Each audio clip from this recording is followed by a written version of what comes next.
Noong October 5, 1980 ay may natagpo ang katawan ng isang di kilalang babae. Ang edad ay nasa 13 to 25 years old. Natagpuan itong nakadapa ng dalawang magkapatid na nagdadrive malapit sa lugar. Ang isa sa kanila ay police officer na hindi naka-duty ng araw na yon.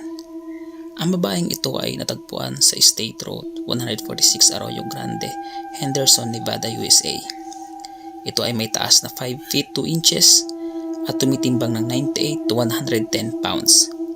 Ito ay may tama sa likod ng ulo na posibleng pinalo ng isang martilyo at may mga sugat din ito sa mukha at may saksak sa bandang kaliwa sa likod nito.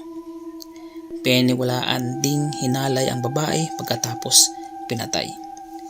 So ang mga pulis ay ginawa ang lahat para malaman ang pagkakakilanlan ng babaeng ito. Kinuhanan siya ng fingerprints, ibinalita na din sa mga telebisyon ang kasong ito, ngunit bigo silang makilala kung sino nga ba ang babaeng natagpuan sa State Road 146 Arroyo Grande, Henderson, Nevada, USA. Ngunit sa makalipas na taon, 41 years ang nakalipas, ay nakilala na din kung sino ang babaeng natagpuan at pinatay sa State Road 146 Arroyo Grande, Henderson, Nevada, USA. Halika't ating kilalanin ang babae na natagpuan sa State Road 146 Arroyo Grande, Henderson, Nevada, USA. Alamin natin ang kanyang pagkakakilanlan. Arroyo Grande Jane Doe. Ito ang pangalang binigay ng mga pulis sa babaeng natagpuang patay. Pinaniniwala ang pinatay si Arroyo Grande Jane Doe bago pa man madiskubre ang kanyang katawan ng dalawang magkapatid na ang isa nga doon ay police officer. Ang katawan ay dinala at masusing ineksamin para matukoy ang pagkakakilanlan ng babae. Ang katawan ay ineksamin ng 4 na beses noong 2002, 2003, 2009 at 2016. Kinuhanan din ng DNA ang katawan upang maikonekta sa mga missing cases noong mga panahon na yon. Ngunit ni isa ay hindi tumugma sa mga missing cases na yon. Ayon sa mga pulis, posibleng ang babaeng ito ay hindi na i-report na nawawala.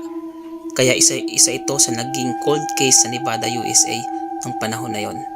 Ngunit noong June 2015 ay inexamine ulit ang katawan ng babae at kinuhanan ng hair sample at ipinadala sa Astrea Forensic sa Santa Cruz, California noong 2019. Gamit ang makabagong teknolohiya ay nakilala na din ang babaeng natagpuan sa State Road 146 Arroyo Grande, Henderson, Nevada, USA noong December 2, 2021.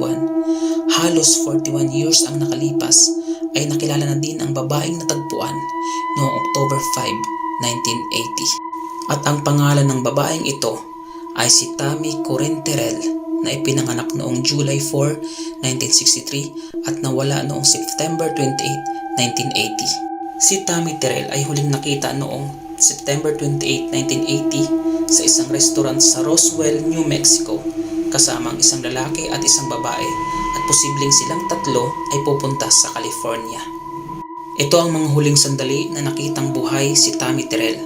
Ang masakit dito ni hindi nakilala kung sino ang mga nakasama niyang babae at lalaki ng gabing nawala siya.